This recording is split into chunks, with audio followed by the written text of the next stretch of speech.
SFI സംസ്ഥാന secretary P S Sanjeev കൂടി നമ്മളോടൊപ്പം ഈ അവസരത്തിൽ ചേരുകയാണ്. സഞ്ജീവ്, വലിയ പ്രക്ഷോഭമാണ് നിങ്ങൾ ഈ സംസ്ഥാന വ്യാപകമായി തന്നെ സംഘടിപ്പിച്ചത്. അത് വലിയ തോതിലുള്ള SFI പ്രവർത്തകരുടെ സാന്നിധ്യം അടക്കം ശ്രദ്ധേയമാവുകയും ചെയ്തു. എന്തായാലും ധർമ്മേന്ദ്ര പ്രധാന്റെ രാജി അടക്കമുള്ള ആവശ്യങ്ങൾ ഉന്നയിച്ചുകൊണ്ടുള്ള അവകാശ പത്രിക അത് ആണ് നിങ്ങൾ മുന്നോട്ട് വയ്ക്കുന്നത്.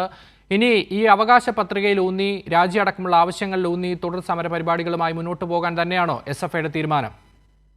തീർച്ചയായും രാജ്യത്തെ 22 ലക്ഷം വിദ്യാർത്ഥികളുടെ ഭാവിയെ തുലാസിലാക്കുകയും അതിന്റെ ഭാഗമായി 21 വിദ്യാർത്ഥികൾ ഈ ഭരണകൂടത്താൽ കൊല ചെയ്യപ്പെടുകയുമാണ് ചെയ്തത്. ഞാൻ ആ വാക്ക് തന്നെ ഉപയോഗിക്കാൻ കാരണം ആ വിദ്യാർത്ഥികളുടെ ആത്മഹത്യ കേവല ആത്മഹത്യയല്ല, അവരെ നിർബന്ധിച്ച് ആ ആത്മഹത്യയിലേക്ക് നയിച്ചതാണ്. അത് നയിച്ചത് ഈ രാജ്യത്തെ സർക്കാരാണ്. ആ സർക്കാരിനെ നയിച്ചുകൊണ്ടിരിക്കുന്ന നരേന്ദ്രമോദിയും വിദ്യാഭ്യാസ മന്ത്രിയായി നിലനിൽക്കുന്ന ധർമ്മേന്ദ്ര പ്രധാനുമാണ് അതിന് കാരണക്കാർ. ഈ ധർമ്മേന്ദ്ര പ്രധാന്റെ രാജി ആവശ്യപ്പെട്ടുകൊണ്ടാണ് സോനം വാങ്ചുക്കും രാജ്യത്തെ വിദ്യാർത്ഥികളും സമരം ചെയ്യുന്നത്. അതിന്റെ പിന്തുണയുമായാണ്, അതിന്റെ സമരത്തിന്റെ മുന്നണിയിലാണ് SFI ഡൽഹിയിൽ അണിനിരുന്നത്. ആ സമരത്തെയാണ് അകാരണമായി യാതൊരുവിധ കലാപാഹ്വാനമോ യാതൊരുവിധ അക്രമവും നടത്താതെ സമരം ചെയ്തുകൊണ്ടിരുന്ന SFI സഖാക്കളെയും വിദ്യാർത്ഥികളെയും പൊതുവിദ്യാർത്ഥികളെയും ഒക്കെയും സോനം വാങ്ചുക്കിനെ അകാരണമായി അറസ്റ്റ് ചെയ്യുന്ന തുടർച്ചയിൽ അക്രമം അഴിച്ചുവിടുന്നു. പാർലമെന്റിലേക്കും നടത്തിയ മാർച്ചിനെ യാതൊരുവിധ കാരണവുമില്ലാതെ പെൺകുട്ടികളെന്നോ ആൺകുട്ടികളെന്നോ മറ്റു വ്യത്യാസങ്ങളോ ഏതുമില്ലാതെ ഏത് പ്രായത്തിൽപ്പെട്ട ആളെയും ആക്രമിക്കുകയാണ്.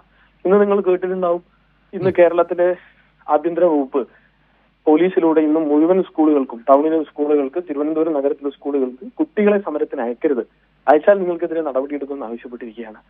രാജ്യത്തെ ഡൽഹി സർക്കാർ, ഡൽഹിയിലെ പോലീസ് അതിന് നേതൃത്വം കൊടുക്കുന്ന അമിത്ഷാ 18 വയസ്സിന് താഴെയുള്ളതും പെൺകുട്ടികളുമായിട്ടുള്ള ആളുകളെ കൈകൊണ്ട് മുഖത്തടിക്കുകയും അവരെ അബ്യൂസ് എന്ന് നമ്മൾ പറയുന്ന വിധത്തിൽ ഒരു ഘട്ടത്തിൽ പോലും നമുക്ക് അംഗീകരിക്കാൻ കഴിയാത്ത വിധത്തിൽ ആക്രമിച്ചിട്ടുള്ള ഒരു രാജ്യത്ത് അതിന്റെ ഭാഗമായി സമരം ചെയ്യാൻ വരുന്ന വിദ്യാർത്ഥികളെയും തടയാൻ കേരളത്തിലെ സർക്കാർ സർക്കുലർ ഇറക്കുകയാണ്. അതിന്റെ പിന്നിലെ ചേതോവികാരം നമുക്ക് മനസ്സിലാകുന്നില്ല.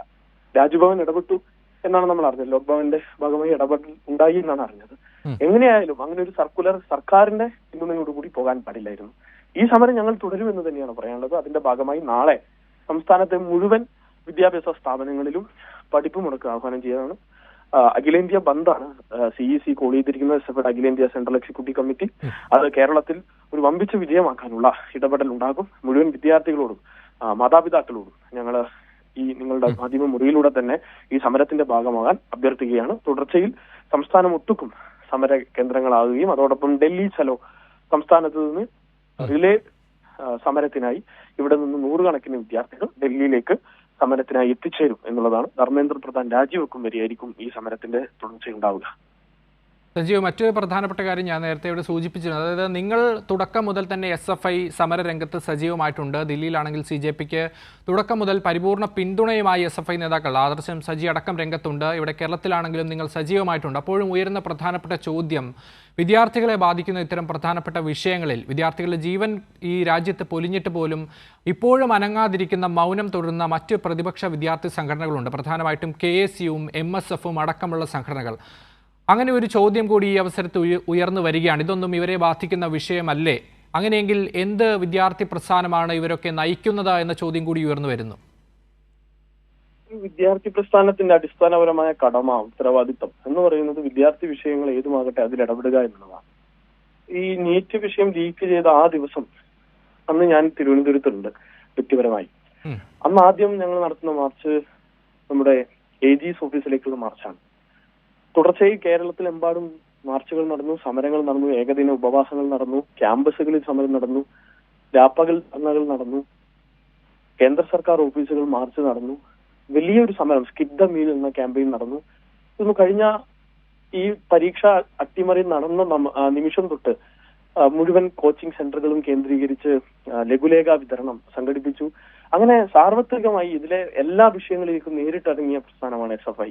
പക്ഷെ ഞങ്ങൾക്ക് ആശ്ചര്യം തോന്നിയൊരു കാര്യം, ഇതിൽ എവിടെയും കേരളത്തിലെ ഒരു പ്രമുഖ വിദ്യാർത്ഥി പ്രസ്ഥാനമായ KSUO MSFോ ഒരു അഭിപ്രായം പറയുന്നത് പോയിട്ട് ഒരു സമരത്തിന് പോലും വന്നില്ല എന്നുള്ളതാണ്. അതിന്റെ പിന്നിലെ കാരണം എന്താണെന്ന് അവരോട് തന്നെയാണ് ചോദിക്കുന്നത്. എന്തുകൊണ്ടാണ് ഈ രാജ്യം കത്തിയെരിയുമ്പോൾ അവർ ഇത്ര മൗനത്തിൽ തുടരുന്നത് മനസ്സിലാവുന്നില്ല. NSUI എന്ന അവരുടെ മാതൃസംഘടന രാജ്യത്ത് ഇതുവരെയും ഇതിനെ സംബന്ധിച്ച് ഒരു പ്രത്യക്ഷ സമരത്തിലേക്ക് രാജ്യ തലസ്ഥാനത്ത് എത്തിയില്ല, ജന്തർ മന്ദറിൽ എത്തിയതായി നമുക്ക് കാണാൻ കഴിയില്ല. അവരുടെ പാർട്ടി തന്നെ ജന്തർ മന്ദറിലേക്ക് എത്തുന്നതിന് പകരം 30 ദിവസങ്ങൾക്ക് ശേഷം പ്രധാനമന്ത്രിയുടെ റെസിഡൻസിന് മുന്നിലേക്ക് ഇനി ഈ സമരത്തിൽ ഇറങ്ങാതിരുന്നാൽ ഈ രാജ്യം പൂർണ്ണമായും രാജ്യത്തിലെ ജനങ്ങളുടെ വികാരം തങ്ങൾക്കെതിരാകുമെന്ന് തിരിച്ചറിഞ്ഞത് കൊണ്ടാണോ എന്നറിയില്ല. രാജ്യത്തിന്റെ പ്രതിപക്ഷ നേതാവ് സമരത്തിനിറങ്ങി. എന്നാൽ രാജ്യത്തെ വിദ്യാർത്ഥി പ്രസ്ഥാനവും യുവജന പ്രസ്ഥാനങ്ങളുമായിട്ടുള്ള യൂത്ത് കോൺഗ്രസും ഈ പറഞ്ഞ KSU, NSU, MSF പോലുള്ള സംഘടനകൾ യാതൊരുവിധ പ്രതികരണവും നടത്തിയില്ല എന്ന് മാത്രമല്ല, ഒരു പോസ്റ്റർ പ്രസിദ്ധീകരിച്ചെങ്കിലും ഈ സംഘപരിവാർ നടപടിക്കെതിരെ ഒരു പ്രതിഷേധം രേഖപ്പെടുത്തണ്ടേ, അങ്ങനെ ഒരു നിലപാട് പോലും സ്വീകരിച്ചില്ല. അത് അതിശയപ്പെടുത്തുന്നതാണ്. കുറ്റകരമായ മൗനമാണ് അവർ പാലിച്ചത്. അതിനുള്ള ഉത്തരം അവർക്ക് വൈകാതെ വിദ്യാർത്ഥികൾ തന്നെ നൽകും എന്ന് തന്നെയാണ് ഞങ്ങൾ കരുതുന്നത്. ശരി, വളരെ നന്ദി PS സഞ്ജീവ്. അവസരത്തിൽ ഞങ്ങളോട് പ്രതികരിച്ചെന്ന്